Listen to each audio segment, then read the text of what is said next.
Pavydžiu, Nomeda, kaip tu dabar atrodai, tu buvai liekna ir tokia... Taip ir buvo. Tokia uoga. Aš visą laiką sportuoju, cukraus detoksas, 3 mėnesiai viską padariau. Aš žinau, kaip maitintis, aš žinau, kaip sportuoti, aš žinau, kaip tenais išlaikyti formas. Ir staiga aš suprantu, kad nieko nebegaliu kontroliuoti. Aš valgau dabar labai daug. Pirmas skambutis buvo mano cukrus, mano cholesterolis ir visa kita. Aš pasiūlysiu paprastesnės taisyklės. Sveiki, aš esu Redita Dominaitytė ir man yra menopauzė. Turiu visus simptomus, kaip jau visą laiką sakau savo laidose. Ir šiandien aš noriu kalbėti apie svorį. Knygos teatras jau 3 metus važinėja po visą Lietuvą. Kalbame įvairiausiomis temomis, bet aišku teatro formomis. Ir lieka temos, kurios lieka tam tikra prasme ir nepaliesos. Tai šiandieną kalbu apie svorį. Ir viskas, iš karto noriu pristatyti savo žaves viešnes. Tai žmogų, kurį turbūt dabar mato visa Lietuva, susidegė visi viršeliai, rašo visi socialiniai tinklai, tai yra Nomeda Maršėnaitė ir, aš tikrai galvoju, aš tave, Nomeda, belen kiek jau metų pažįstu. Mes jau netrumpai gyvenam, Redita, laba visiems. Taip, mes truputėlį gyvename ir kartu labai dažnai matomės ir tikrai turime bendrų tokių ir susitikimų ir veiklų ir virtualybėje tai tikrai. Tikrai ir už gyvenime. virtualybės. Taip. Tai Nomeda Maršėnaitė, viena spalvingiausių moterų turbūt šiandieną Lietuvoje ir labai džiaugiuosi, kad radai laiko ateiti pas mane į laidą. Ir moterį, kurią irgi pažįstu jau tikrai ne pirmus metus, nes esu išbandžiusi jos programą, tai yra cukraus detokso specialistė Kristina Ragauskaitė. Čia tas cukraus detoksas tai yra tik viena iš atkarpų, bet mes šiandieną irgi būtent apie mitybą kalbėsime. Ir gal, Kristina, tu dar turi kažkokių tokių, nežinau, prisistatymo frazių, kaip tave dar pristatyti. Nes aš pas ją irgi esu išbandžius šitą programą, todėl, taip atsakingai ir galiu pasakyti, kad tai yra cukraus detokso specialistė. O visa kita, tai jau pati Kristina, sakyk, prisistatyk. Sveiki. Tai aišku, cukraus detoksas yra ta pradžia, nes nuo kažko reikia pradėti. Bet be abejo, nei savijauta, nei mityba neapsieina be emocinių dalykų, be holistinių dalykų, kai mes turime tiesiog žiūrėti bendrą savo gyvenimo būdą, savo gyvenseną, kaip mes jaučiamės, kaip mes mąstome. Netgi tai, kad mes pradedame valgyti produktus, kurie yra nesveiki, irgi yra įtakota to, kad mes viduje jaučiamės blogai. Tai visa tai yra tarpusavį labai susiję. Tai mes apie tai dar kalbėsime plačiau laidos metu, bet aš, kad kol neužmirščiau ir kol man atėjo tas smegenų rūkas, kuris irgi dar vienas yra iš simptomų, tai noriu, damos, jūs apdovanoti MyMena papildais. Tai iš tikrųjų informaciją toliau aš daugiau apie ją pristatysiu ir tikrai išsamei, bet iš karto nuo dovanos. Svečią pasitikime su dovana, tada bus lengviau ir paprasčiau kalbėti. O apie papildus MyMena galima kalbėti ir kalbėti. Tai ne hormoninė 5-viename formulė moterų savijautai menopauzės laikotarpiu. Šis papildas padeda mažinti karščio bangas, dirglumą ir kitus menopauzės simptomus. MyMena papildą sudaro žiedadulkių ir vynuogių kauliukų ekstraktai. Ar žinojote, kad žiedadulkių ekstraktas tradiciškai vartojamas moterų komfortui menopauzės laikotarpiu? Jame nėra fitoestrogenų, todėl MyMena tinka ir toms, kurios vengia hormoninių preparatų. Vynuogių kauliukų ekstraktas – natūralių polifenolių šaltinis, pasižymintis antioksidacinėmis savybėmis. MyMena padeda palaikyti mikrobiotos įvairovę ir yra saugus ilgalaikiam vartojimui šiuo gyvenimo etapu. MyMena sujungia gamtos ir mokslo stiprybę, nes tai natūralus, nehormoninis palaikymas moterims, kurios nori jaustis lengvai, ramiai ir mėgautis gyvenimu kiekviename etape. Gerai, damos, svoris.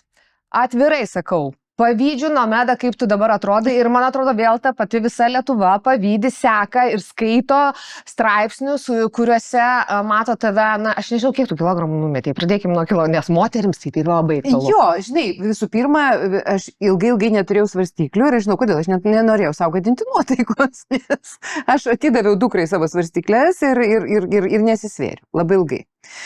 Kol neprireikė, kažkada nuėjau pas gydytoją ir gydytoja, aišku, užkėlė mane ant svarstyklių ir kai aš pamačiau tą vaizdą, kokio aš nemačiau net laukdamas į savo vaiko, buvo 83, bijau pameluoti dabar, 83 ar netgi gal dar daugiau, iš to siaubo neatsimenu. Tai buvo kiek čia laiko atsitiko? Čia buvo prieš porą gal metų. Žodžiu, jau aš tada galvoju, kažkas čia man nepatinka visai, nes kai dabar kažkas man, žodžiu, moteris, kuri dalyvavo mano vienam renginį, meiliai atsiuntė man nuotrauką, tą dieną aš buvau su tą pačią suknelę. Ir kai aš realiai paskui dukrai rodžiau, sakau, tu pasižiūrėk, aš nemačiau, kad aš buvau tokia jau graži, tokia didelė, jo. Skani, sako, skani moteris. Tai, žinai, nereikia čia to pataikavimo, matai ir tą patinimą, ir visą kitą, ir ypač, žinai, kai dabar žinai dėl ko. Tai aš pasižiūrėjau ir pagalvojau, man tai nepatinka, bet aš ėjau pas gydytoją dėl ko? Dėl to, kad mano skydliaukė buvo pradėjusi miegoti. Žinai, atrodo, tas metabolizmas pasikeitęs, aš pradėjau tada galvoti, o kodėlgi taip vyksta, nes aš visada galvojau. Nes, žinai, expert by experience, aš auginau 3 vaikus. Tai reiškia, kad tu tampi pusė gydytojo dėl to, kad jie visi rūpžiokai sirgo. Nu taip yra. Tai išmanai labai daugelį dalykų ir galvojau, tai taip kaip su moterim būna. Paskiausiai domiesi savim. Tai va tas svoris taip ir užaugo, žinai, va tokiu va būdu, kad tu savim nesidomėjai. Čia aš kelsiu rankas, nes mes jau susitarėm, kad mes labai daug su Nomeda kalbam, tai susitarėm, kad ženklas, kada noriu paklausti, tai yra aš keliu.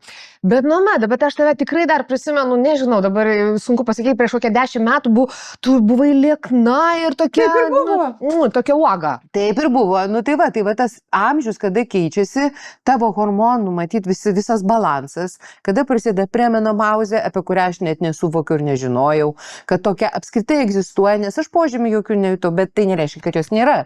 Žinai, kaip jeigu nieks nepasakė, kad tu paauglė, tai nereiškia, kad tu nepaauglė. Tai arba kad tu perimenopauzinė. Ir staiga, kada jau atėjo tas laikas, aš staiga supratau, kad aš valgau tiek pat, judu tiek pat, o svoris auga. Nu ir labai atsiprašau, man nepatinka šitą situaciją. Tai patinka, nepatinka. Tu gali purkštauti ir galbūt gali kažką bandyti netgi keisti, mažinti maistą, bet viskas netaip veikia. Aš valgau dabar labai daug. Realiai. Ir kaip aš juokauju pasitarus su ChatGPT, kai man nustojo kristi svoris, tai aš nesustojo ties 13 kg, nukrito 13 kg, bet nukrito taip tyliai ir taip ramiai, nes aš nesu iš tų, kurie ten tada jau lipa kiekvieną dieną ant svarstyklių, nes čia yra paminėta Kristinos psichologinė būsena, kuri vėlgi nieko gero. Tai aš nusprendžiau, kad aš tikrai per daug dažnai nesisversiu, bet kai kažkada užlipau ir supratau, kad kažkiek laikosi visiškai identiškas svoris. Galvoju, ir aš rašau ChatGPT, kad, klausyk, bičiuli, man nepatinka, kas čia vyksta. Jisai sako, tai gal tu per daug riebalų valgai. Ne, nevalgau per daug. Tai gal tu per mažai valgai. Per mažai valgai tiesiog ir baltymų. Ir gal tas protarpinis tavo. Tai sakau, ne, protarpinis mano nuostabus. Yra 16-8, ne, toks man idealus. Jis natūraliai susiklostė taip, kai aš pradėjau laikytis keto. Bet tokio, žinai, mano tas keto yra, čia, kai pasakai keto, žmonės galvoja, kad tu save nukryžiavai.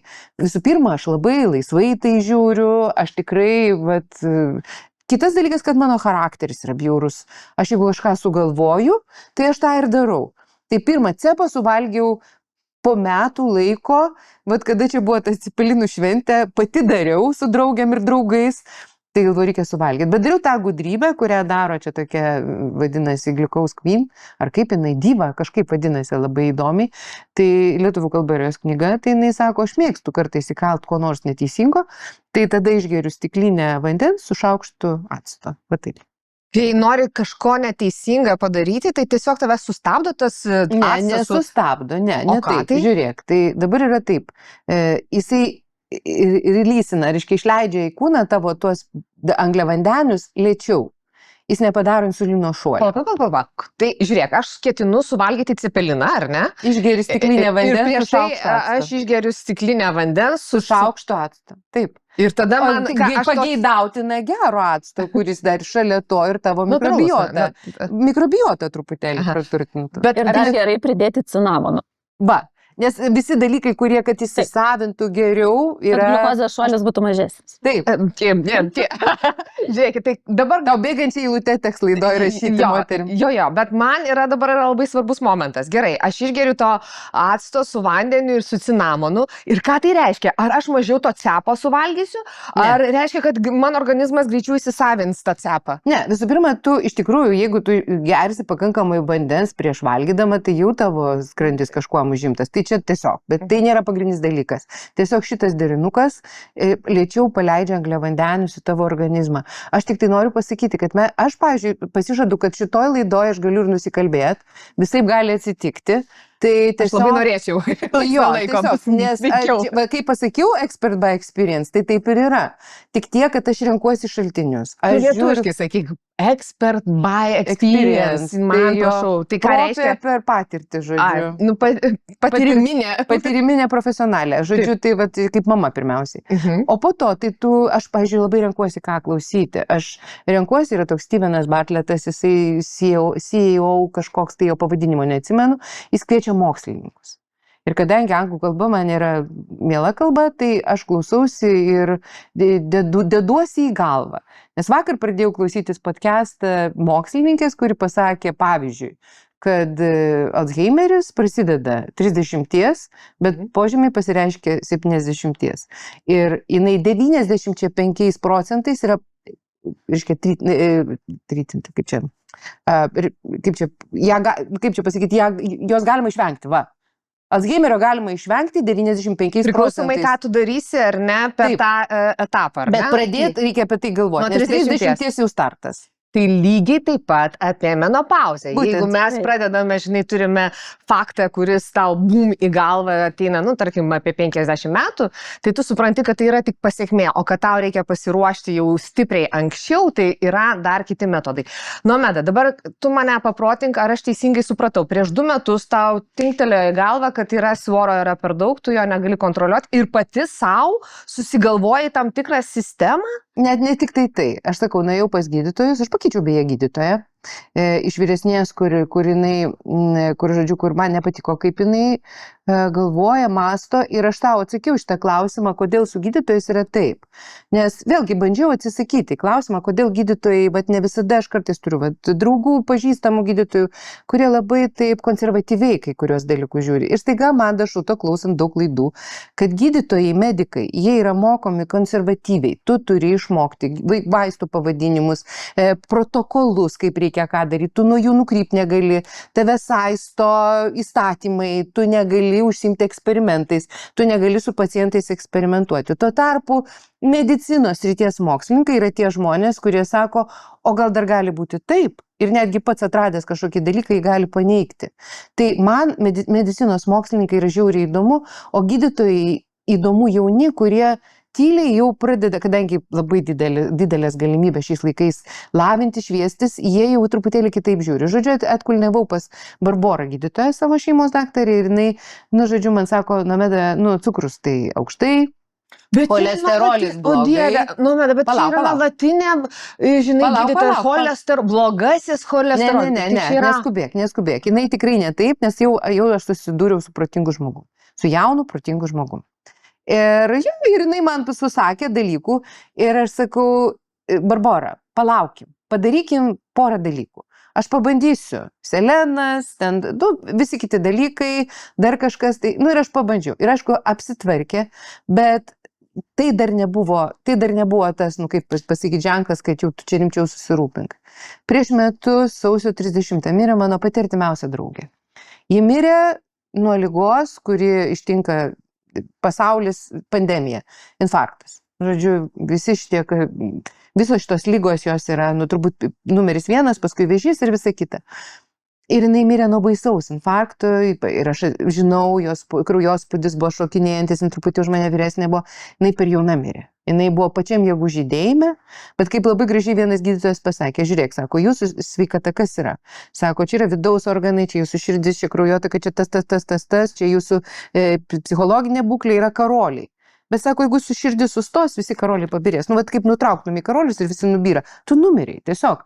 Tavo visi kiti organai, viskas funkcionavo, atrodo tarsi nuostabiai, ne? O vienas karolis dingo. Tai žodžiu, Virga mirė.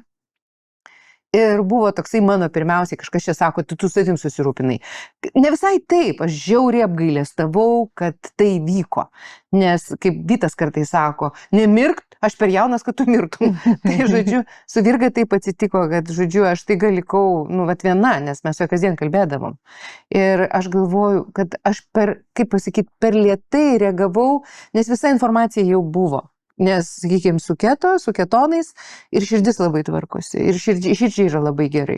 Tai aš, va tada ir buvo tas skambutis prieš metus laiko, nes, kada čia tas sausio 30 visai neseniai, po kokio mėnesio aš pradėjau domėtis, o kaip reguliuoti tą spaudimą iš tikrųjų, kraujospūdį, kaip čia daryti tuos dalykus ir staiga aš pamačiau, visų pirma, išklausiau keto psichiatrist, nežinojau, kad yra tokia specialybė kaip keto psichiatrija.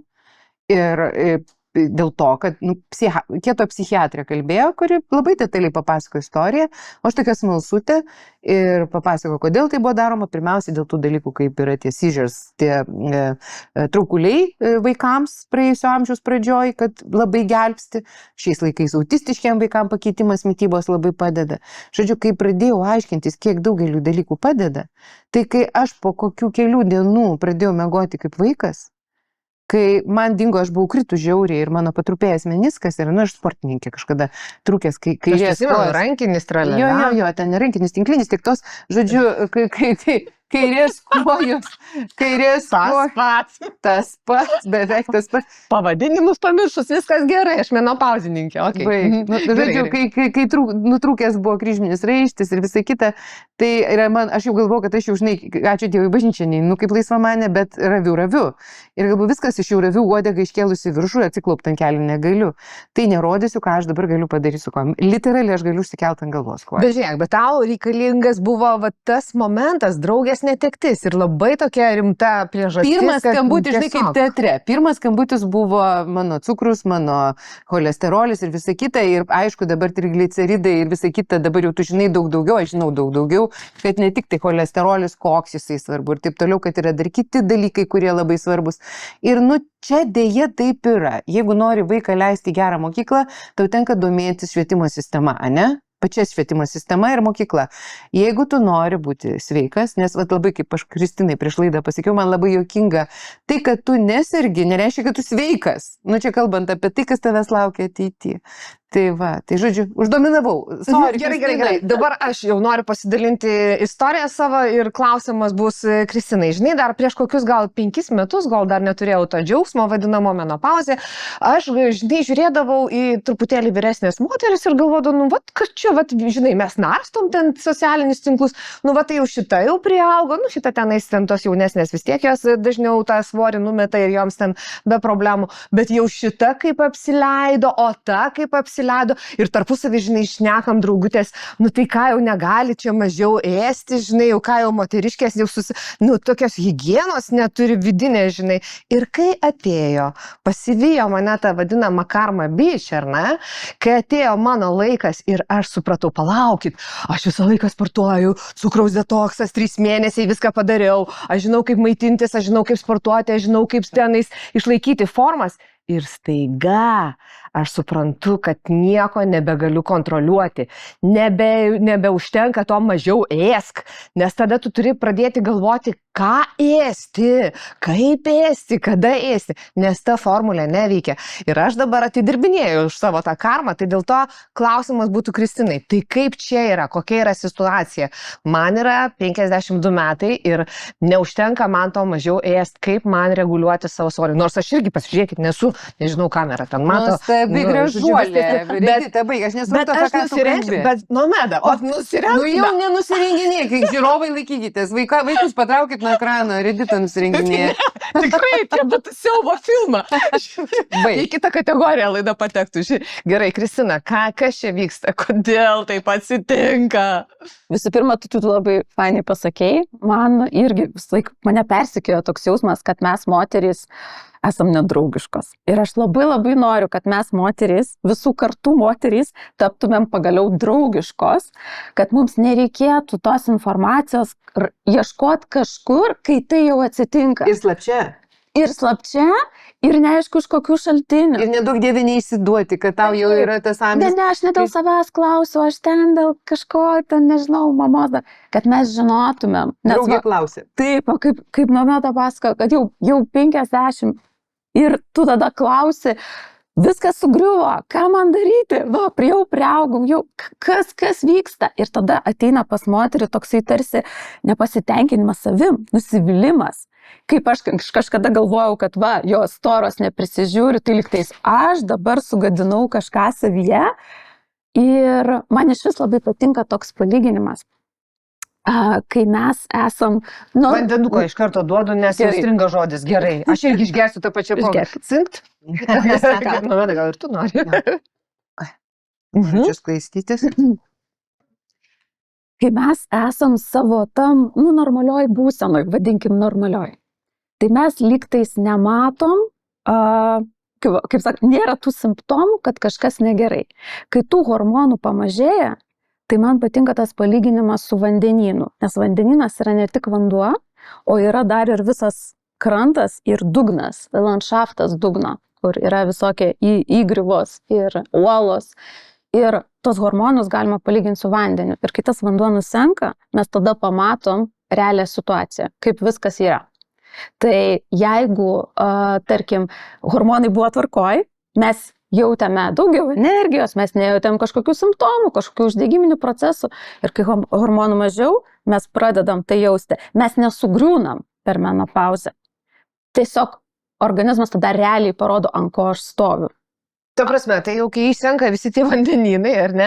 Ir matai tą dugną. Tas dugnas, visoksai ten gali būti, ar ne? Ten numirėlių gali būti kaulų ir tos jau gyvosios kažkokios faunos. Bet gerai, ką man tas vaizdas duoda ir kaip man tada su tuo, ką tada daryti? Iš tikrųjų, ruoštis pradėti tokiam dalykui, aš manau, reikia labai anksti. Iš tikrųjų. Mes čia dabar kalbam iš savo tos amžiaus brandos ir sakom, jūs dabar ten apačioje esate mergaitės, tai tikrai ruoškitės. Šutama ką? Žiūrėk, dabar aš galiu pasakyti, dabar labai juokingą dalyką. Žinai, aš ilgai galvojau, kodėl taip yra. Žinai, kodėl jauni žmonės negali būti išmintingi. Jaunas žmogus negali būti išmintingas. Tu gali jam barstyti perlus, supranti, kažkokius genialius sakinius sakyti. Žinai, kaip aš sakiau, kad laukiu, kada vaikai ko nors paklaus. Ne, jie nepaklaus. Kodėl? Ir vieną naktį, žinai, staiga atsibundu ir galvoju, taigi va, kodėl? Todėl, kad beje, vaikai gali būti išmintingi.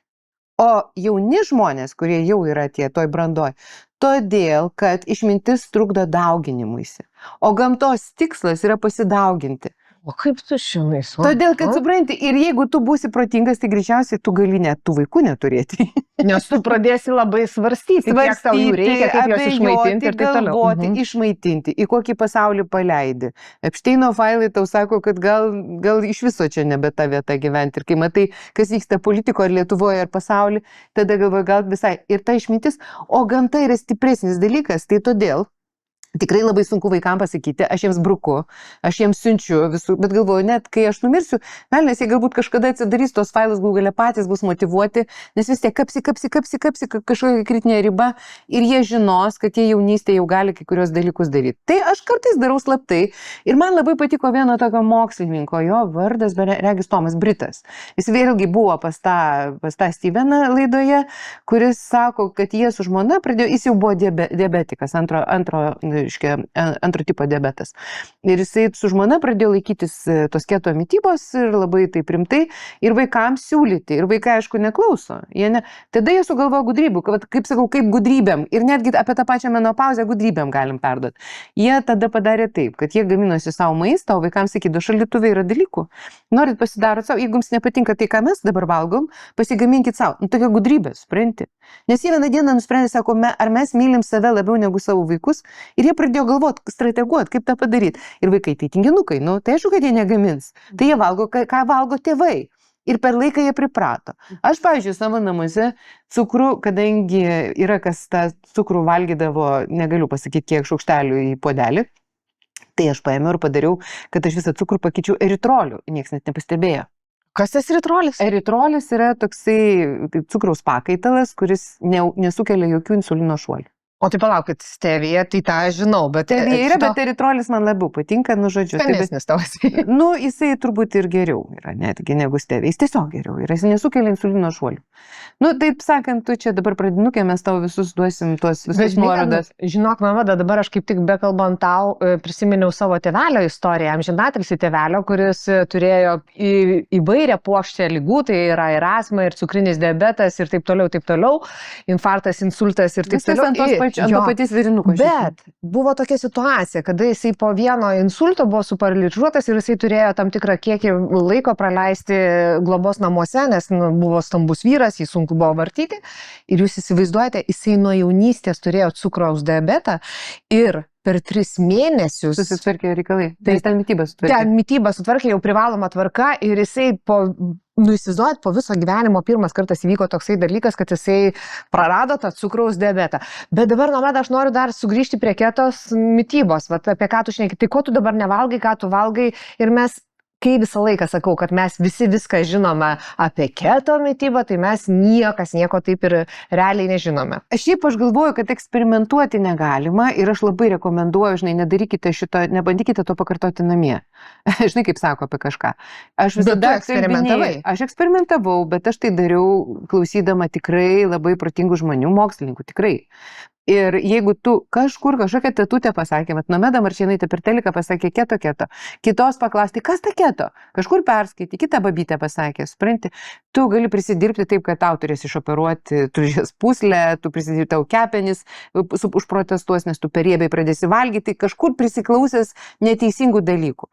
Tai aš įėjau į šitą būseną su keto psichiatrės rekomendacijomis ir perklausius krūvą podcastų ir susirašius ką ir kaip daryti. Aš, pavyzdžiui, pasidariau rehidrono indus ir gėriau į... Lietuviškai, kas tas rehidronas? Yra... Man suprantama, Edita, aš nesuprantu, prašau man žmoniškai paaiškinti. Tau reikia, kad tavo sklandžiai pereitum, tau reikia elektrolitų. Kad sklandžiai pereitum, nepadės tau, ir elektrolitai irgi keiksmažodis. Bet rehidronas jau čia yra atsakymas. Žinai, tu gali pasidaryti rehidroną, yra visokių pavydalų elektrolitų. Tai kas yra vanduo, kas tai yra? Yra vanduo, į kurį tu supili, bet pavyzdžiui, tai yra rehidronas yra dalykas, kurį duoda žmonėm, kurie vėmė, viduriavo ir jiems reikia atstatyti balansą. Elektrolitų balansą. Tai aš iš karto gėriau tuos elektrolitus, pereidama, nesmurtaudama prieš save, labai po truputėlį, valgydama ir visą kitą, tiesiog atsisakiusi angliavandenių. Ta prasme, kažkokia yra stiklinė su tais rehidronais, ar ne? Nu, kažkokia turbūt jau nueini elektrolitais. Tai tiesiog nusiperki tą, tai įsivaizduok, dabar, reiškia, gerai, Nomeda, tu tai jau viską nepatarinėsiu. Aš tikrai nepatarinėsiu. Bet aš nueinu į vaistinę ir sakau, duokite man to rehidrono, tai nežiūrėsi mane kaip į beprotę. Kodėl? Ne, jis nereceptinis, nežiūrės. Tavo vaikas, jeigu suviduriavo ar apsivėmė, gal galėtų pati ten sublogavai, tu gali pirkti tą rehidroną ramiais, receptinis, tai elektrolitai niekaip nepavojingi, jų tu juos visus išsisios, jeigu ką, tik tai sisiukas bus biški brangesnis, bet nieko tokio. Tai, žinai, jo, bet realiai tai tu tiesiog padedi savo, nes egzistuoja toks dalykas kaip keto gripas. Jeigu tu dabar galiu pasakyti, kas atsitinka. Jeigu, paprastai populiariai, jeigu yra automobilis, kuris važiuoja kažkokiu tai ten 95, tu pakeiti jo degalus. Pakeitė į labai švarius, kokybiškus degalus. Iškia, pagrindė žmogus, tam, kad jis turėtų energijos, jam reikia, angliavandenių. Ir greičiau iš angliavandenių jis gauna tą energiją. Tai tavo organizmas, jeigu tu valgai bandeles, valgai ir daržovės, ir kitus dalykus, bet valgai bandeles ir karts nuo karto kokį pyragėlį, tavo organizmas rinksis energiją imti iš angliavandenių. Tai yra tai, kas yra miltai, cukrus ir belekas, netgi banane. Aš dabar neatsimenu, 4 šaukšteliai cukraus yra. Tas Tomas gydytojas yra pavertęs, vadinasi sugar spoon, vadinasi cukraus šaukštelis, ir jis padaręs atvirai visiems prieinamą internete, paieškokit sugar spoon ir jūs pamatysit, kiek kokiam produktui yra cukraus, kuris pavirsta tavo organizme cukrumi. Ir jo tau nereikia, nes pats geriausias energijos šaltinis yra ketonai, kurie ima gamintis, kai tu nustoji valgyti angliavandenius. Gana greitai pradeda organizmas gaminti ketonus ir jie yra pats geriausias energijos šaltinis tavo smegenim, dėl ko dingsta smegenų rūkas, dėl ko tu pradedi gerai miegoti, dėl ko dingsta organizmo uždegimas sąnariam pasidaro gerai, dėl ko tau nustoja pūsti pilvą, niekada nebepūksėsi niekam ir nesakai, oi, atsiprašau labai, žinai, tenai arba dar kažką. Ta viskas labai gražiai susitvarko. Ir turi tiek daug pliusų, kad prieš pradedant kristi svorį, nes mano organizmas ilgai nesuprato, ko aš čia noriu, 3 mėnesius tas svoris kaip buvo, toks ir buvo, ir sesė mano sakė, Rusnė sako, žinok, tu kantri, sako, aš būčiau metus, bet sakau, todėl, kad aš turėjau tiek plus pozityvių dalykų, kurie man yra nuostabus, įskaičiuojant ir tą cukraus. Ir kas dar, pavyzdžiui, kai dingsta insulino šuoliai, tu nustoji norėti valgyti, dingsta tas amžinas alkio jausmas. Tu atėjęs į parduotuvę nusipirki to, ką norėjai, o ne tai, ką tuo metu pamatėjai. Viską, iš eilės. Man tai būdavo. Tiesiog viską. Ir turiu kokiam, 5 skirtingiam patiekalam. 5 skirtingiam. Dabar aš ateinu į pardę ir aš nusipirku tik tai tiek, kiek man reikia ir aš valgau natūraliai pasidarę 16-18, šiškia vakare pavalgau kokią 7, o tada netgi dar trumpesnis tarpas gaunas kitą kartą 1 valandą. Taip, teisingai. Tai gaunasi tas vadinamas protarpinis badavimas, jis žiauriai vadinasi, bet čia nėra badavimas, tiesiog tai yra labai natūraliai susiklosto toksai ritmas, kad 16, kai tu pasakoji žmogui, kaip 16 valandų nevalgysiu, pusę to laiko tu pramiegosi. Vėlgi, miegas, kadangi yra labai svarbus, netgi kalbant apie demencijas, nes Alzheimeris palenda po demencijos skėčių, jeigu aš teisingai suprantamai kalbu, vienas iš dalykų, bet jo galima išvengti ir rūpinantis lygiai taip pat mityba, apie tai, kad kreatino sportų labai svarbu rūpintis, judėt ir taip toliau. Bet tai ar dabar, teisingai sakau? Aš tuoj pas Kristiną atbėgsiu, ar ne, su klausimu. Tai dabar žiūrėk, tai tada ko tu nevalgai? Tu nevalgai miltų, taip labai populiariai, be jokių tų gražių pavadinimų, ar ne?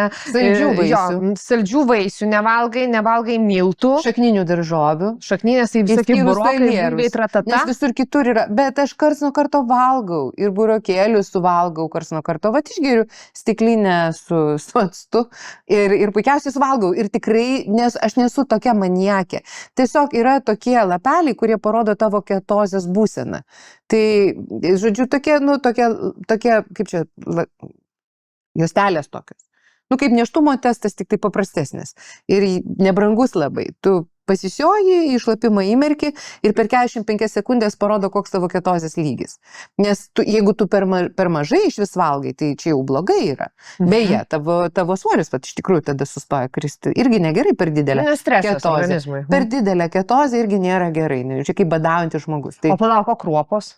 Ir kruopų nevalgau. Arba yra visokių gudrybių. Tai todėl čia reikia žinoti, aš negaliu patarti, nes mes čia sėdėsim parą. Tai aš jau matau. Nes aš, pavyzdžiui, pas mane atvažiuoja moteris į mano molinėjimus vasarą ir aš jų klausiu tų moterų, nes mes lipdom ir sakau, nes aš jas maitinu. Ir sakau, mergaitės, jūs norit valgyti kaip aš, ar jūs norit kaip jūs?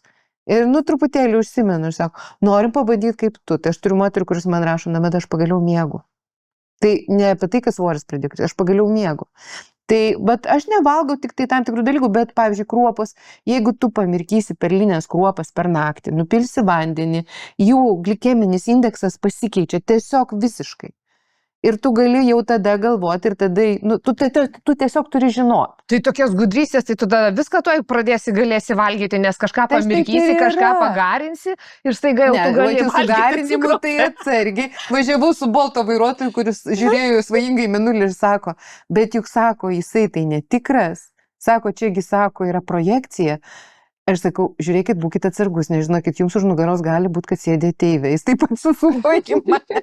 Su tom sąmokslo teorijom ir viso. Aš sakau, su Epšteino failais, dabar visi atsiprašom sąmokslo teorijų, nes sakė, pedofilų tinklas yra sąmokslo teorija. Kristina, klausimas tau. Jau ir sakiau, menopauzė. Ar vis dėlto turi įtakos, tarkim, mano amžius, pavyzdžiui, mitybai, ar ne? Tai be abejo turi. Ir labai fainai, jeigu mes save pagausim, sakau, bent ant premenopauzės ir tada galėsim padaryti tuos pakeitimus.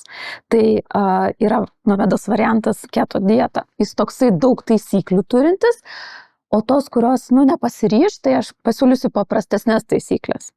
Tai nuo šios dienos, kai jūs norit pagerinti savo mitybą, 40+, tai jūs turit 3 priešus. Pirmas - cukrus.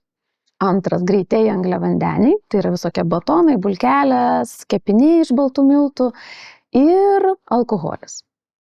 Tai šitie 3 yra nedraugai. Galima dar prisikviesti daugiau draugų. Tai tų, pavyzdžiui, žalių daržovių, žalios spalvos ypatingai. Nes šiaip labai rekomenduoju kuo daugiau spalvų valgyti daržovėse. Taip. Bet kaip ir minėjot, kai kurios daržovės turi labai daug natūralių cukrų. kaip burokėliai, visa kita. Morkos, bulvės. Jo, morkos bulvės, spalvota lėkštė, aišku, visada yra mitybos pagrindas skaitosi, bet jeigu mes norim kažkiek apriboti cukrų ir angliavandenių, tai tos žalios spalvos daržovės jų turės mažiausiai. Ir, taip, ten yra visokie irgi tokie triukai, kai mes galim išvirti, pavyzdžiui, bulves ir jas atšaldyti. Ir kas tada sulupena, kitoks, visiškai glikeminis indeksas keičiasi. Jo, glikeminis indeksas keičiasi, atsiranda tie atsparieji krakmolai, jie daro mažesnį gliukozės šuolį, o gliukozės šuolį mes norim vengti bet kuriuo atveju. Apie gliukozės šuolius dabar kalba kaip apie iš tikrųjų labai baisų dalyką, kuris sukelia labai daugelį ligų ir labai daugybę ligų ir dėl to reikia tikrai to vengti. Insulino šuoliai, jie yra labai pavojingi žmogui. O kad tu turi insulino šuolius, yra toj knygoje, apie kurią aš minėjau, yra ir turbūt ir Kristinos knygoje yra paminėta, kokie požymiai. Tu turi tą, žinai, staiga ta craving, žinai, kur sako, kai tu turi noras pavalgyti saldumynų. Ir dabar saldumyną. Tai jau reiškia, kad tu esi insulin resistant. Tu esi tam šuoliai. Jo, tai tu jau insulinui atspari ir dėl to tai yra negerai. Tai yra negerai. Nes insulinas šiaip geras dalykas, jisai bando gelbėti tave nuo per daug riebalų ir tai kaišioja visus tos riebalus ir va taip atsiranda tie visceraliniai vadinami vidiniai riebalai, kurie mums irgi žymiai labiau pavojingi negu tie ant kumpių, žinai, kurie yra visiškai galbūt ir neblogai šiek tiek jų turėti, bet yra tie vidiniai riebalai, kurie pavojingi. Ir kai tu klausi, ar tavo amžius įtakoja, taip įtakoja, vaikai per naktį atsiranda keto būsenoj. Jie per naktį atsiranda ketozai. Tu, suaugęs žmogus, jau taip negali greit padaryti. Tau reikia įeiti į tą būseną. O vaikai kol dar nesugadinam. Bet šiuo metu mes padarę esam siaubingai blogą dalyką. 65 metais, mano gimimo metais, buvo nustatyta, kad cukrus yra praktiškai nuodas. Reikėtų drausti. Bet maisto pramonė nusipirko ir šitą visą reikalą. Ir daro tai, ką daro. Tai dabar, pavyzdžiui, Britai gal nuo naujų metų ar nuo kada, nuo sausio kažkurios dienos ketina drausti, ar uždraudė jau, aš pasidomėsiu. Čia GPT paklausiu, ar jau yra įsigaliojęs tas draudimas, kaip ar drausti vaizdus su alkoholiu, ar ten su cigaretėmis, tai lygiai taip drausti to fast foodo, reiškia greito maisto vaizdus ten, kas ten bebūtų, ar mėsainiai, ar bet kas yra tie baisiausi. Ir dabar yra baisi, obesity, reiškia, nutukimas yra baisi problema pasaulyje. Taip, yra siaubinga problema, bet iš paskos to visko eina visi kiti dalykai, kurie yra bėda. Tai, žinai, jeigu tu nori būti sveikas, tai, kaip aš savo vaikams sakau, norit tvarkos namie, tai nedarykit balagano. Nori būti sveikas, taip, tu nevalgyk beleko, bet mes negalime šeiminti vaikų. Supranti, kai mes rūkom jiems matom, geriam jiems matom ir valgom beleką. Bet tai irgi nuomet, aš galvoju, o Dieve, aš tokia, žinai, visa judri, jau laikausi tas visas mitybų paprašiau, bet mano vaikai daro tai, ką daro. Ir aš galvoju, kartais irgi šita taisyklė negalioja. Bet aš dar Kristinai noriu paklausti vieno tokio dalyko. O dabar žiūrėk, moteris paklausė mūsų laidos ir sako, viskas, aš darysiu taip kaip Nomeda, ar ne? Ar ne? Ar rytoj nevalgysiu aš to cukraus arba dar kažko ten, nes nebevalgysiu? Ne. Tai ką daryti? Aš tai iš pradžių noriu patarti moteriams, kai priaugama to svorio, dažniausiai priaugama ar 10 kg ar vienas dydis plus. Čia dažniausiai, aišku, yra kam daugiau, kas nepriauga, visko yra laimingos moteris, kurios nieko nepajaus. Jo, jos valgo bet kaip čia dar yra? Va dar vienas klausimas iš karto smūginį duodu. Valgo viena tenais, tas kepsnys ir bulvėm ir viskuomenai, valgo ir vargo nejaučia. O aš ten suvalgau to kepsnio 10% ir man jau viskas, nuo vaizdo aš sustorėjau. Žiūrėk, Edita, dar yra tokie dalykai, žinai, irgi dabar nevardinsiu konkretybių, mačiau labai artimoje aplinkoje žmogų, kuris valgė, mano galva, siaubingai netaisyklingai. Bandelė ryte, bandelė vakare, daug bandelių, daug visko, jokių daržovių, išskyrus bulves, tiesiog agurką. Ir daugiau nieko apskritai. Ir aš visą laiką sakydavau, ir tokio vyresnio amžiaus aš sakydavau, čia gyvas vaikštantis 2 kojom įrodymas, kad valgyk beleką ir kai kam būna gerai. Jis taiga bum vėžys, supranti? Bum vėžys. Ir, čia nebum. Čia nėra bum. Dabar yra toks vienas gydytojas, kuris man irgi labai pat negydytas, mokslininkas, kurio mokslinės konferencijas aš klausau. Man žiauriai įdomu, kaip jisai kalba su medikais. Tai man žiauriai įdomu, žinai, tai, ką jisai sako, kad jis kalba apie tai, kad vis dėlto vėžys kažkiek ten jo yra rūšių, kurios yra, kažkokių vėžių, kurie yra genetiniai dalykai, ekspresti paveldimi, ne? Bet jų yra daug mažiau negu tų, kurie sąlygoti metabolizmo. Paties, tai kad kaip tavo organizmas, ką tu duodi organizmui. Ne kaip jis veikia, bet kaip jis veikia, kaip tu jį maitini. Tai daugybės vėžių būtų galima išvengti, jeigu tu kitaip maitintumės. Paskui kitą turiu dar labai mylimą mokslininką, kuris onkologas. Jisai ir farmacininkas, žodžiu, jisai daug tyrimų padaręs, kuris sako, aš pradėjau galvoti, kodėl žmonės susirga vėžį, jo mama susirgo vėžį, 4 stadijos vėžį jisai pagydė, žodžiu, ten aišku jis naudojasi ir chemoterapiją, ir imunoterapiją, bet sako, mes niekada netyrėme, kaip veikia maistas vėžio ląsteles, mes tyrėm, kaip veikia vaistas. Bet maistas ne, ir staiga jis atranda, kad šilauogės ar ten mėlynės, kaip ten jas be pavadintum, turi tam tikrą poveikį, nes mūsų organizmą kiekvieną dieną atakuoja begalybės vėžio ląstelio, tik mūsų imuninė sistema yra nuostabi, kuri ginasi, bet stresas, neteisinga mityba daro dalykus. Tai kaip čia labai vėl gražus posakis, kad jeigu paimti tavo sveikatą kaip metaforą ginklą, tai mūsų genetika užtaiso, o mūsų mityba iššauna. Supranti, užtaisytas genetika, ne? Bet iššauna tik tai, kaip tu maitiniesi. Tai visas šitas dalykas, žinai, tu turi pradėti galvoti apie savo sveikatą. Kaip ir sakiau, vaikus nori kur nors leisti, galvoji, rūpinėsi. Apie savo sveikatą reikia galvoti.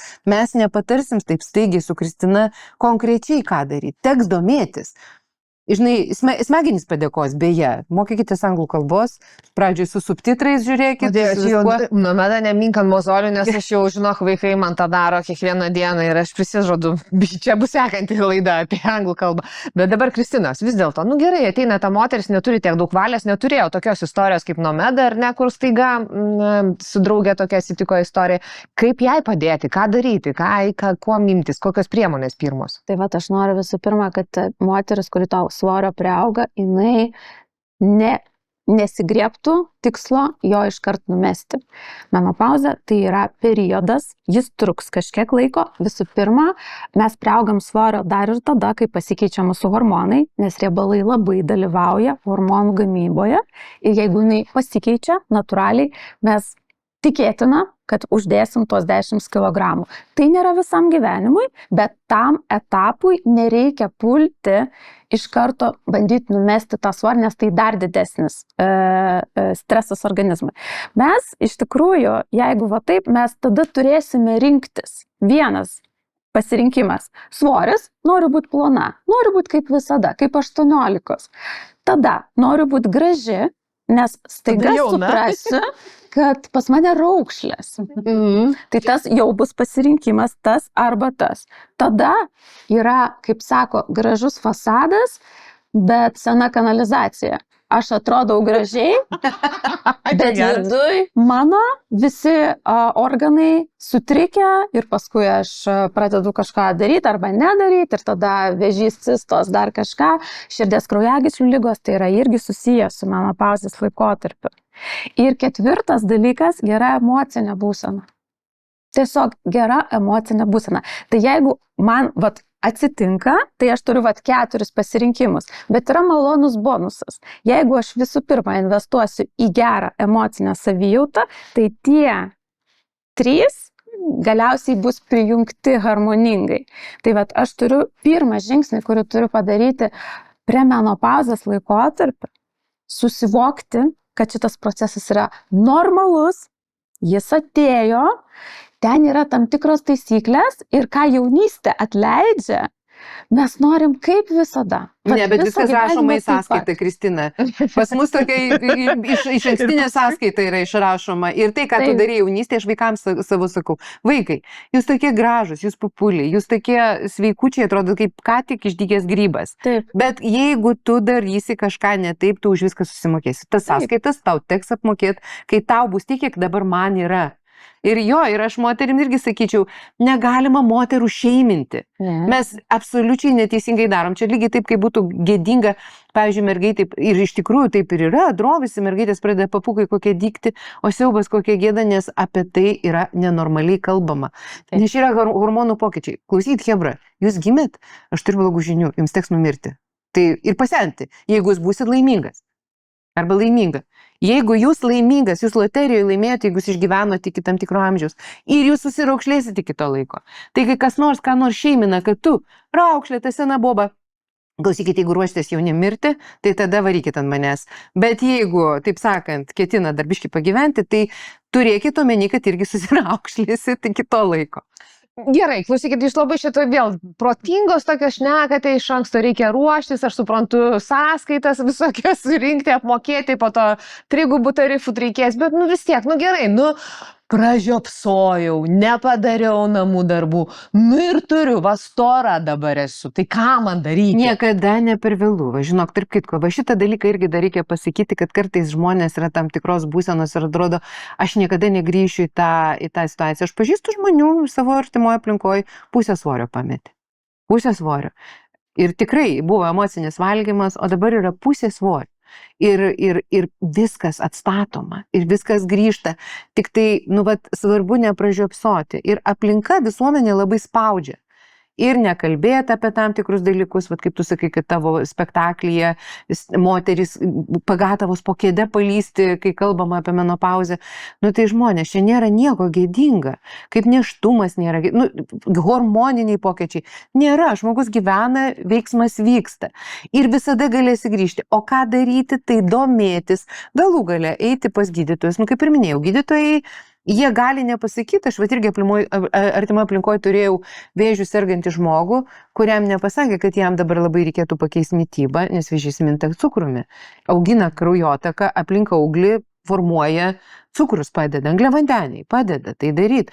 Domėtis ir imtis po truputėlį, mažai žingsneliais, kaip sakė Kristina, be panikos, be reikalavimo rezultato po savaitės. Sakau, 3 mėnesius sėdėjau su to pačiu svoriu. Tai supratau, žiūrėk, tavo istorija yra metai laiko ir aš, tiesiog man, pavyzdžiui, konkretumo reikia, ar ne? Aš žinočiau, kad po 3 mėnesių gali jau atsirasti kažkoks judesys, man reikia pralaukti tuos 3 mėnesius, kad aš paskui jau žinočiau, kad po truputėlį ateisiu į kažkokio norimo neva rezultato. Aš netgi po skyrybų savo sakiau, medėlė, duok savo laiko, nes buvo labai didelis stresas, siaubingas. Nes stresas kaupia irgi, ar ne? Jo, be abejo. Ir aš tau visą laiką, ir žinai, ir būdavo, norisi, tau turi dabar pagerėti, tuoj pagerėti, tu greitai, tu atsigauk, tu greitai, čia šipsokis, viskas bus gerai. Ir vėl savo sakydavau, medytė, duok savo mažutę laiko, būk savo gera, būk savo myli, neskubink savęs.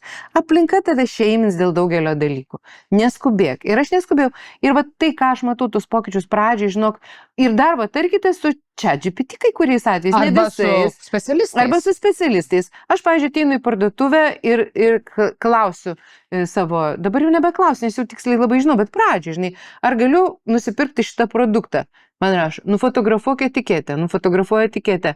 Sako, ne, jeigu tu nori dabar, taip sakant, neiškristi iš ketozės būsenos, tai šito dalyko nevalgyk. Arba gali suvalgyti tiek ir tiek.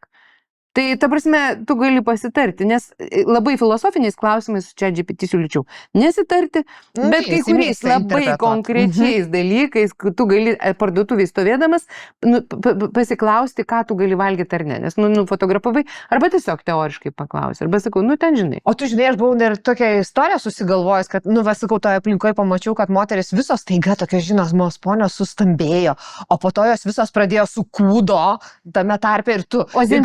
Ozempikas labai blogai. Aš sugalvojau, dabar jos buvo menopauzėje ir jom praėjo tą menopauzėje ir tada išėjo visi tos nesąmonės, kurios, žinai, prisikaupė menopauzės metu. Tai ar gali toksai būti dalykas, kad būtent, išeis tą menopauzę, ir aš jau nebeturėsiu to svorio, nieko reikėsi man daryti? Gali būti taip, nes tai labai priklauso. Hormonai, netgi visose kalbose, ir harmonija yra labai panašus žodžiai. Ir svoris, aišku, yra atsakas į stresą, o hormonų sumažėjimas, jau yra pokytis. Ir Estrogenas sumažės, bet, tarp kitko, pavyzdžiui, tie gamtiniai estrogenai, supranti, kurie irgi reikia labai atsargiai, reikia labai galvoti. Vėlgi, aš irgi su ChatGPT tariuosi. Aš supratau, kas tavo draugas geriausias dabar. Vytas sako, tai tarp jūsų turbūt tik sekso nėra. Aš sakau, dar ne. O Vytas su kūdo ar ne? Ar Vytas su kūdu? Tai čia Vytą kvieskis į laidą. Ne, aš ar tai galioja šeimos nariams? Ne, negalioja nei vienam šeimos nariui, bet jiems daro įspūdį mano pokyčiai. Va kas yra. Taip kaip vaikam nedaro įspūdžių tekstai pasakyti, bet pokyčiai daro. Tai mano vaikai, va čia dabar pamatė mane ant viršelio, tai man labai patinka, žinai, Ūla sako, o Dieve, aš niekada negalvojau, kad 60 metų žmogus gali atsirasti ant kažkokio tai leidinio viršelio, žinai, bet jinai su didžiausia meilė ir viskuo, ir jinai sako, mama, tu nenormali. Bet įsivaizduoji, kaip reaguoja vaikai įdomiai. Sakau, tu netipiška. Tai aš sakau, aš esu tipiška. Man 60 metų ir aš žinau, ir aš viską žinau. Man 60 metų. Ne, bet paklausyk, yra kitas dalykas. Kai tu gyveni su kaifu, vat apie ką kalbėjo Kristina, kad emocinė būsena irgi svarbi, tu kitaip jautiesi. Ir kartais tu gali net suklaidinti žmonės iš arčiau pažiūrės galvo, jinai bendrai taip visiškai normaliai 60 metų rūkšlėta, kaip ir priklauso. Bet tavo vidinė būsena, tai ką tu veiki, kaip tu elgiesi, mergaitės, netikėkit, kai kažkas sakys, kad sekso nebėra, jis yra. Tik tai apie viską vėlgi reikia galvoti ir viską, nes vėlgi estrogenas mažėja ir visi požymiai kažkokie atsiranda, bet visur yra sprendimai. Visur yra ir nėra negrįžtančių dalykų. Žodžiu, optimizmo daugiau, mergaitės. Ir baigim šeiminti vienos kitas, ane?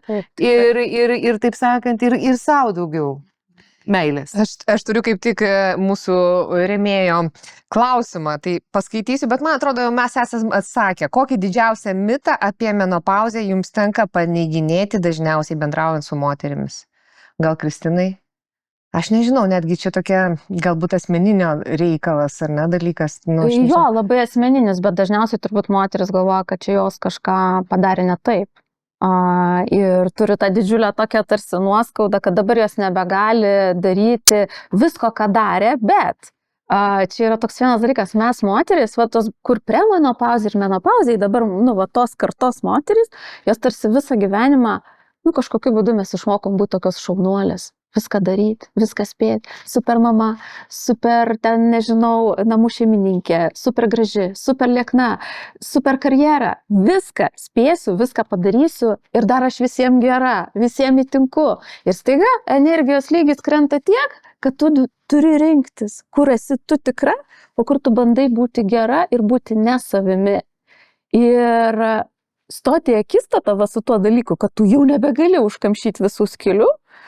Man tai, pavyzdžiui, kitom tai kelia labai didelį stresą, bet man, kadangi aš premenopauzės, tai man buvo nuostabus atradimas, kad pagaliau reikia išmokti sakyti ne, prašyti pagalbos, nebebūti super moterim, kuri aš viską pati. Ne, atsirinkti, kas tau miela, kas tau svarbu, kas tavo vertybės, kas tavo prioritetai. Ar man svarbiau pabūti namuose, ar man svarbiau išeiti, nežinau, ten į vakarėlius, ar man svarbiau karjera. Pagaliau reikia rinktis ir būti tikra savimi. Tai man atrodo, šitas periodas yra tiesiog nuostabus. Gerai, bet Kristina, dar tau vieną tokį iš šalies klausimėlį. Vat moteris irgi labai mėgsta save truputėlį apgaudinėti. Sako, žinote, sakau, aš valgau, arba aš nieko nevalgau, bet storėju. Tai kaip yra, kas meluoja? Žiūrėk, kai tu patinki ketozės būseną, tau svoris pradeda kristi. Aš kartais galvodavau, kodėl konclageriuose, žinai, žmonės, kaip ten bebūtų, nevalgo, greičiausiai iš tikrųjų, žinok, tokia nevalinga ketozė. Supranti, nori, nenori, atsitinka taip, kad organizmas. Ir iš tikrųjų, žinai, kaip tu kalbėjai, atsiprašau labai, Kristina, kalbate apie ketozę, apie energiją. Energija, ketonai yra pats geriausias energijos šaltinis. Aš beprotiškai, aš niekada neturėjau to tarpo, kad nebūtų energijos. O kas yra ketonas dar yra? Kažkokia medžiaga, kuri pasidaro, kai tu labai gerai ir išmaitiniesi. Sakau, tavo organizmas gauna iš riebalų, iš angliavandenių. Iš riebalų ir Jo, baltymų. arba angliavandenių, arba riebalų. Tai čia iš riebalų energija. Jinai pati geriausia, pati kokybiškiausia. Tai vat, kai jau teisingoje esi būsenoj, tai iš tikrųjų, žinok, tu tada ir nenori valgyti, o kai kažkas sako, aš nieko nevalgau, nu tai jeigu tu suvalgai net vieną pyragėlį, tu vėl savo organizmą numeti į energijos gavimą iš angliavandenių ir tu vėl ir tau nekrista svoris. Tu turi pasiekti, ir yra tokia gydytoja, kur irgi, man tegul rašo moteris, jeigu norės kažkas rimtesnės konsultacijos. Aš matau, kad knyga kvepia, žinai, kaip apgauti save, ten to vandens prigėrus su actu, kaip kažkokį nugarinti bulvę, kad jinai ten kažką gliukemijos ten indeksas pas ją sumažėtus. Čia tiek, nu kažkas tai, nu taip kaip tuos ketonus atrasti iš kažkur, tai aš tai matau, žinokit, knygą su paveikslėliais, animacija. Tai man moteris, kai sakau, atvažiuoja lipdyti ir paskui sako, žinai, sako, mes čia gavome dar papildomai ir mytyboje, žinai, kažkokias instrukcijas, kur sakau, paskui aš gaunu laiškus apie tai, kaip jos jaučiasi ir mane tas žiauriai džiugina. Tai Nomeda, jeigu ką, gali mūsų žiūrovės gali kreiptis į tave ir gaus atsakymą. Drąsiai gali kreiptis, tik tai sakau, aš visą laiką labai, dėl to, kad per laidą, per tokį trumpą laiką tu nepasakysi ir bet ko tikrai nepatariu daryti. Dėl to, kad tu gali labai prisidirbti, nes sveikata yra toks dalykas. Žinai, dar labai atsiprašau, bet jo laikas mūsų visaip ten spaudžia. Aštrus žiūrovo klausimas. Kodėl vyrui pilvas yra gyvenimo pasiekmė, o moteriai menopauzėje asmeninė nesėkmė? Bet kaip čia yra su vyrais? Nu tikrai vaikšto jie su savo to alaus pilvais ir savo laimingi iš visam dzina apie tą svorį, o mes čia draskomės į visas pusės, bandydamas atrodyti kaip tos jauniklės. Kodėl, kažkas čia negerai yra? Kodėl tokia neteisybė vyksta? Mes nieko nevalgom visą gyvenimą, vis tiek storas, o tie ėda, nu ir tas pilvukas, tegul gyvena. Nėra čia Dieve, Redita, niekas čia nėra Ir jie patys puikiai tą supranta, tik tai, kad nuo jaunystės vaikinam grožis nebuvo svarbiausias dalykas, buvo protas, o moteriai, nu, ne ten akcentai ir vėlgi čia tokioj patriarchaliniai visuomeniai mes negalim moterų smerkti, kad jos taip daro, kad jos people pleasina, supranti, kad jos pataikauja, kad jos tai, ką viską išvardino Kristina, yra pati geriausia savo versija, o vyras gali supykti, o moteris tai tada ragana, o vyras tiesiog protingai įsižeidęs, arba racionalus, o moteris tai pikta žiežula. Ir vat, ką tu sakei apie menopauzę, didžiausias mitas, kad moteris pasidaro piktos, blogos, aš labai šito bijojau, nes iš tikrųjų, nu, galbūt taip gali atsitikti, bet to būtų galima išvengti, nes vėlgi, to galima išvengti. Žodžiu, man pavyko išvengti. O vyrų tas pilvas, tai aš kartais žiūriu į savo bendraamžius ir aš matau tos ir pilvukus, matau tos baltus taškus čia, kurie rodo, kad kepenys nebesusitvarko, tuos baltus taškus ant vokų, kas rodo jau cholesterolį, tą jau nebegerai labai aukštą. Aš vienį žmogų pažiūrėjus galiu labai daug pasakyti, papurtusią odą, kad jau reiškia insulin resistant ir taip toliau. Aš labai daugelį dalykų matau, bet nėra prasmės sakyti ir ant vyrų tai taip pat matosi, kad vidiniai riebalai, jų tie vidiniai riebalai, tas pilvas užaugęs, jau čia jau kepenys nebesusitvarko. Jau nebesusitvarko. Čia nėra kažkas tokio tik tai estetikos klausimas, čia yra sveikatos klausimas. Ir vėlgi vyrų šeiminti negalima, tiesiog reikia išaiškinti, kas tai yra. Ir skilinėjantis beje delnai, kulnai irgi rodo nesusitvarkymo organizmo, kepenų, kepenys žodžiu. Tiesiog reikia domėtis. Aš nesu baigus jokios medicinos, kaip ir minėjau. Bet jau manau, kad jau pusė žinai. Nu, tai aš tą ir sakiau. Tai bet už tai reikia, yra kompas prieš nosį, anglų kalba, ne kokiuose ruskių šaltiniuose, kur ten visokių stebuklų ir nesąmonių, nors ir teisingų turbūt dalykų kažkada būta. Dabar ten jau baisu būtų pažiūrėti tą pusę, bet anglų kalbą tu gali gauti ir lietuvių kalba. Va, Kristina knygą parašiusi, verstinių knygų pilna, skaitykit, rašykit, nes tas smegenim, beje, tiesiog rašymas ir skaitimas ir rašymas ranka yra labai svarbu. Arba lipdymas. Paskutinis klausimas, jau iš mano čionais babučių skrinelės. Kažkas man yra sakęs, kad keto dieta ilgalaikiame laikotarpyje yra žalinga. Dabar žiūrėk. Ozempikas, kurį pradeda žmonės gerti, jie negali vartoti jo visą laiką. O čia kas vaistai, kas čia? Ozempikas vaistai, kur pradėjo moteris čia gerti vienu metu, ir tos, vyrai, kurios neturėjo, ir vyrai, kurios neturėjo problemų, nes iš principo skiriama žmonėm, turi būti papildomi ten dalykai, tam tikra anamnezė, reiškia, kad ir diabetas, ir taip toliau, ir taip toliau. Taip, tai yra vaistai. Tai yra vaistai, kurie be abejo apkrauna tavo kepenis, bet kokie vaistai turi šalutinį poveikį. Nu ir tu negali taip sau jų valgyti. Ateis laikas, tu nustosi. Jisai ką padaro? Yra šitasgi, kaip jis lietuviškai lemba. Gerai, žodžiu, tu geri tuos vaistus, tu nebenori valgyti. Tave pykina. Labai ačiū už tokią šalutinį poveikį. Ne visus, bet kai kuriuos net labai. Ir tu nebenori valgyti, visai kai jausmas, kad tu pilnas, tu persivalgęs. Tai pasakoja. Ką tu jauti su ketozė? Tu nenori valgyti, kaip vaikystėje mama kviečia iš kiemo ateik namidėlę pavalgyti. Ir sukiši kažką savai ir vėl bėgi. Dėl to, kad ne dėl to, kad tu dar tą suvalgysiu. Tu staigiai sukiši save ir tu bėgi, lėki iš krano, pakišęs galvą atsigeri vandens ir varai. Tai vėl tu grįžti į tą patį jausmą. Tai jeigu tu mesi keto mitybą, nes tai yra mityba, tai ne dieta, tai be abejo, ir jeigu pradėsi vėl valgyti nesąmonės, tu grįši prie to paties, natūralu. Bet, jau kiek čia tų metų jau tyriami tie žmonės, tai žinok, aš nesu iš tų, kur ten iš viso tą paleo mitybą, kur ten tik tai mėsa ir tik tai tas, aš valgau galybę daržovių. Ir manau, kad viskas su manimi yra gerai, aš turiu pakeisti mitybą. Aš negalėsiu grįžti prie to belekiek kugelio suvalgymo, plokštainių, ten to bulvio ar bet ko, ir ant piragėlių, nes aš niekada nenorėjau, bet, nebegalėsiu. Bet sako, kad ne. Sako, kad ne, ir aš metus laiko, dabar vėl naisiu. Po pusmečio aš pasidariau kraujo tyrimus, jie buvo puikus. Tai gerai, dabar, kai pasidarysi kraujo tyrimus, prašau paviešinti tuos, nes man labai yra svarbu ir žinoti, paneigti šitą mitą. Gerai, mergaitės, mes labai daug kalbėjome apie tą savipagalbą arba palaikymą, tą šeiminimą. Tai man tai viena gražiausių iš tikrųjų šiandieną žinučių, šalia to, kad mes viena kitos tikrai nedžedžinkime, gerai, lietuviškai, savęs nenieikime, nepalaikykime ar ne ir taip toliau. Tai žinokit, aš turiu šiandieną jums dovanėlę, kurio yra Mijo, mūsų nuostabios jau dabar draugės, bičiulės, tai yra apyrankė. Apyrankė ir aš sakau, jau čia mes sudarom tokią tam tikrą sektą, bendruomenę, moteris vilkinčio šitą apyrankę, mes atpažinsim vieną kitą ir jau tikrai jau vieną kitos jau mes visai neniekinsime. Ir žodžiu, kad tiesiog sklistų šitą žinutę. Tada natūralūs papildai jums, mergaitės, irgi rožiškai labai, kaip gražiai šalia tavo tos aprangos atrodo. Ir knygos, kad būtume protingos ir daug skaitytume. Taip, gerai. Dabar aš galvoju, kokią čia knygą kam donu. Nežinau. Traukit, kairės iš dešinės rankos. Tai jo, traukit. Greitai, sakyk, kuri... Kristina, prašau. Na va, jum prieraišumas, arba literos knygelė. Ir ką aš galiu pasakyti, karalienė. Tuoj verksiu, išeik nuo mane, iš mano laidos išeik, nes šiandien tu gražesnė už mane. Viskas, verkiu. Aš kaip tik žiūrėjau, tavo buvo čia kažkur tai šitas, kur tu prabėgi su tą suknelę ir visą laiką tu esi nepaprastai graži.